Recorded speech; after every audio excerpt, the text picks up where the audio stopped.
आइए Pradeep sir, good morning, स्वागत है आपका। नमस्कार। नमस्कार सर, बहुत बहुत धन्यवाद समय देने के लिए। बाजार कल बड़े एक्शन के बाद आज थोड़े स्टेबल होने की कोशिश करते हुए दिख रहे हैं। इलेक्शन के नतीजों में क्या कुछ बाजार को झटका लगा है और ये कब तक ठीक होने की संभावना लगती है? मेरे ख्याल में मुझे एज एन इन्वेस्टर लगता है कि कभी कभी मार्केट को करेक्शन होने के लिए, वैल्यूएशन करेक्शन होने के लिए एक कारण की जरूरत पड़ती है। वो पिछले 2 दिन के एक दिन में काफी बड़ा वाला कारण मिला। सो मेरे ख्याल में हुआ ये है कि अंडरलाइन फंडामेंटल्स बहुत ज्यादा चेंज नहीं हुए हैं। बेसिकली उसके ऊपर जो वैल्यूएशन के जहां पे भी थोड़ा बहुत फ्रॉड था वो एक कल कम हुआ है। वो होना actually overall from a medium term perspective market के लिए अच्छा है। बट अगर आप आज से कल का लेवल जहां बंद हुआ वो आप पाइएगा कि बिगिनिंग ऑफ मई में उसी लेवल पे मार्केट था। तो बहुत ज्यादा फ्रॉम मार्केट स्टैंड पॉइंट कुछ चेंज नहीं हुआ है। Overall from A near term stand point कुछ सब सेक्टर्स में जहां जो पिछली बार भी हमारी बात हुई थी कि वैल्यूएशन थोड़ा ज्यादा हो गया, ये सिलेक्टिव होने की बात है, तो वो वैल्यूएशन थोड़े बहुत करेक्ट हुए हैं और अभी भी हो रहे हैं। I think it is good and overall healthy for markets. Healthy correction बाजार में आता हुआ दिख रहा है, लेकिन इस हेल्दी करेक्शन में काफी इन्वेस्टर्स का थोड़ा कॉन्फिडेंस हिला भी है। पहली बार साइजेबल करेक्शन पिछले 3 साल में देखने को मिला है। लोग थोड़े डरे हैं, ये समझना चाहते हैं कि क्या वाकई में अब भी थोड़ा बहुत जो प्रॉफिट है या अपनी कॉस्ट के आसपास है बेचकर निकल जाएं, या आपकी क्या सलाह होगी, क्या करना चाहिए? देखिए, अगर आप इसको ऑब्जेक्टिव तरीके से देखें, पोस्ट इलेक्शन हालांकि टेक्निकली अभी भी चांस है कि बीजेपी एंड अलायंस गवर्नमेंट ना बना पाए, but there is a very high probability that BJP along with its allies will come to the power. Now, this is what the expectation was even before the market. The only thing is the extent of the जितना इनका majority आना था उतना वो आया नहीं है। तो कुछ हद तक पॉलिसीज हो सकते हैं उनको पॉपुलिस्ट पॉइंट ऑफ व्यू से स्पेंड करना पड़े। बट अगर आप कल मोदी जी का स्पीच सुने तो उन्होंने जो 3-4 जगह आउटलाइन किए, 3-4 सेक्टर आउटलाइन किए, जिसमें भी उन्होंने क्या बोलते हैं पावर, डिफेंस और रेलवेज का उन्होंने नाम लिया। तो कुल मिला के उनके मेरे ख्याल से रिलेटिव फोकस एरियाज वही रहेंगे। शायद जितनी पेस से पहले इन्वेस्ट करना चाह रहे थे उतनी जल्दी वो ना हो पाए, थोड़ा सा समय लगे कंसेंसस बिल्ड करने में, because it's a coalition government. So net direction remains the same, pace becomes a little slower, ये मैं कहना चाहूंगा। क्या आपको लगता है कि थोड़ा सा एग्जिट पोल के बाद जो बाजार में एक बड़ी तेजी मंडे को देखने को मिली, यहाँ पर 1 जून को जो एग्जिट पोल आया, 3 जून को जो बाजार भाग गए, शायद उस वजह से करेक्शन ज्यादा शार्प था कल? अगर शायद वो तेजी नहीं होती तो उतना गिरना नहीं पड़ता। तो जैसे मैंने कहा कि अगर आप कल का निफ्टी का क्लोज देखें तो मई फर्स्ट हाफ में वही क्लोजिंग था। सो कुल मिला के मतलब विद इन 1 मंथ ऐसा कुछ चेंज बहुत ज्यादा हुआ नहीं है। सो फ्रॉम दैट पर्सपेक्टिव इसको मार्केट वोलेटिलिटी के तरीके से लेना चाहिए। आई थिंक पर्टिकुलरली वो इन्वेस्टर्स जो डर रहे हैं कि क्या एक वोल्टाफेसी मतलब पूरा चेंज हो जाएगा पॉलिसी में, मुझे बिल्कुल भी नहीं लगता है कि ऐसा होने वाला है।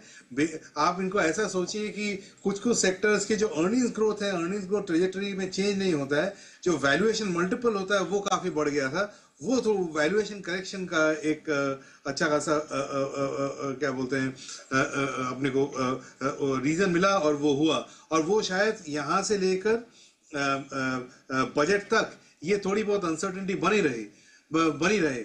लेकिन इस वीकनेस में फंडामेंटली स्ट्रॉन्ग कंपनी जहां पे अर्निंग्स दुरुस्त है, जहां की ओवरऑल इलेक्शन से बहुत ज्यादा फर्क नहीं पड़ता है, ग्रेजुअली एक्यूमुलेट करना चाहिए ताकि ओवर नेक्स्ट 3 to 5 years हमारी पोजीशनिंग अच्छी हो। ऐसे ही मौके मिलते हैं इन्वेस्ट करने के लिए।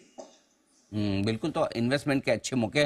जिन लोगों की एसआईपी चल रही, क्या करना चाहिए? कंटिन्यू करें, कुछ और बढ़ाएं, या फिर आपका क्या व्यू है इस वक्त? मेरा जनरली ऐसे माहौल में ये मानना रहता है कि मार्केट को ये शॉर्ट टर्म इवेंट जो है मार्केट बहुत अच्छे से प्राइसिंग कर लेता है। तो 1-2 दिन में जितना करेक्शन आना होता है वो एक इवेंट के हिसाब से वो आ जाता है, उसके बाद धीमे धीमे कहा वो चलता है। सो अगर एक अपना थ्रेशोल्ड बना लें कि अगर मान लीजिए जो सिप चल रहा है उसको रहने दें, लेकिन अगर 5% या 10% करेक्शन पे क्या बोलते हैं थोड़ा क्वांटिटी बढ़ाने की बात करें, तो ये एक सेंसिबल डिसीजन मेकिंग होगा और लॉन्ग टर्म के लिए इन्वेस्टर के लिए अच्छा होगा। एब्सोल्युटली सर, ये बताएं कि इस अब चेंज माहौल में जैसा कि हम देख भी रहे हैं कि मार्केट की प्रेफरेंसेस बदल रही है, पीएसयू स्टॉक्स और ये यहाँ पर अभी भी तेज बिकवाली हो रही है, कुछ स्पेसिफिक सेक्टर्स में थोड़ी सी सेलिंग है, नए सेक्टर्स आ रहे हैं, तो क्या इस वक्त पोर्टफोलियो में कुछ रीशफलिंग चेंजेस करने की जरूरत है, बदलाव करने की जरूरत है? देखिए, जो मैंने किया है वो मैं आपको बताता हूँ। पिछले 2-3 महीने में हम लोगों ने, मैंने आपको पहले भी अपने आपके चैनल में बोला है कि पिछले 2-3 महीने में हमने अपने पोर्टफोलियोज में एफएमसीजी और आईटी ऐड किया था। हमने एक एक्चुअली पिछले 3 महीने में एक टेक्नोलॉजी फंड भी लॉन्च किया है, वो यही सोच के कि एक तरीके से जो सेक्टर लीडरशिप चल रही थी उसमें अगर एंटी कंसेंसस होने जाए तो ये दोनों कॉन्ट्रेरियन बनेंगे, वो ऐसे माहौल में काम आ रही हैं। सो सर्टेनली कुछ हद तक पोर्टफोलियो रिबैलेंसिंग, हालांकि अभी नहीं, मैंने पहले ही किया है, बट जैसे मॉनसून भी इस बार एक तो 2 डेज अहेड ऑफ अराइवल है और अनुमान ऐसा है कि इस बार शायद अच्छा हो, तो इसलिए एफएमसीजी में थोड़ी बहुत रूरल रिकवरी की होप बन सकती है। और ऑल्सो अगर थोड़ा मान लीजिए वीक, जैसे वीक मैंडेट है, एक कंसर्न है एग्जिस्टिंग गवर्नमेंट का कि रूरल इकोनॉमी के लिए शायद उतना कुछ उन्होंने हिस्टोरिकली किया ना हो, तो हो सकता है कुछ वहां पे बेहतर हो जाए। तो एक एफएमसीजी का केस मेरे ख्याल में ब्रॉड बेस्ड तरीके से, गिवन कि वो पिछले 1-2 साल में चला नहीं है, बनता है। लाइकवाइज आईटी में ऐसा नहीं है कि अर्निंग्स बहुत ज्यादा तोड़फोड़ करेंगे अगले 1-2 महीने में, 1-2 क्वार्टर में, लेकिन वो 4 क्वार्टर का अगर आप व्यू लें तो ये अर्निंग्स जो है बाउंसिंग अराउंड द बॉटम है। जैसे ग्लोबल रिकवरी आएगी, वैल्यूएशंस गिरे हुए थे, उसके भी चलने के आसार हैं। तो ये 2 सेक्टर में थोड़ा बहुत मेरे ख्याल से वेटेज बढ़ाना चाहिए। लेकिन अगर आप 3-5 साल पॉइंट ऑफ व्यू से बोले, मैन्युफैक्चरिंग रिलेटेड सेक्टर्स का जो सेक्टर लीडरशिप है वो वापस आएगा। Only thing is after this mandate at lower valuation. So एक वैल्यूएशन का रीसेट मैं देखता हूं rather than change of leadership overall. Dilip sir, कौन से सेक्टर्स ऐसे हैं जिनमें आपको लगता है कि वैल्यूएशंस काफी ज्यादा महंगे हो चुके हैं? कैन यू रिपीट, क्या बोल रहे हैं? कौन से सेक्टर्स आपको लगता है जहाँ वैल्यूएशंस ज्यादा है, काफी महंगे हैं?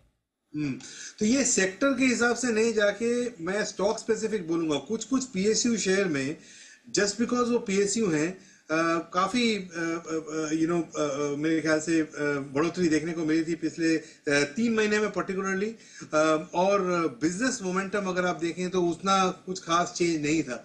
तो वो एरिया जहाँ की बिजनेस मोमेंटम चेंज नहीं हुआ लेकिन वैल्यूएशंस बढ़ गए जस्ट बिकॉज वो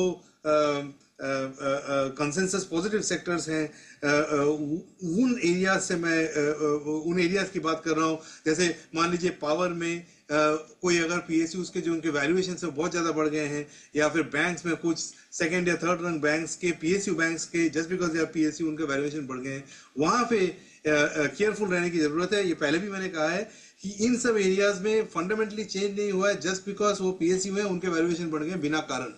तो वहां पे ऐसे माहौल में करेक्शन होगा और ये वैल्यूएशन वापस नहीं जाएंगे, तो उन जगह पे केयरफुल होने की जरूरत है।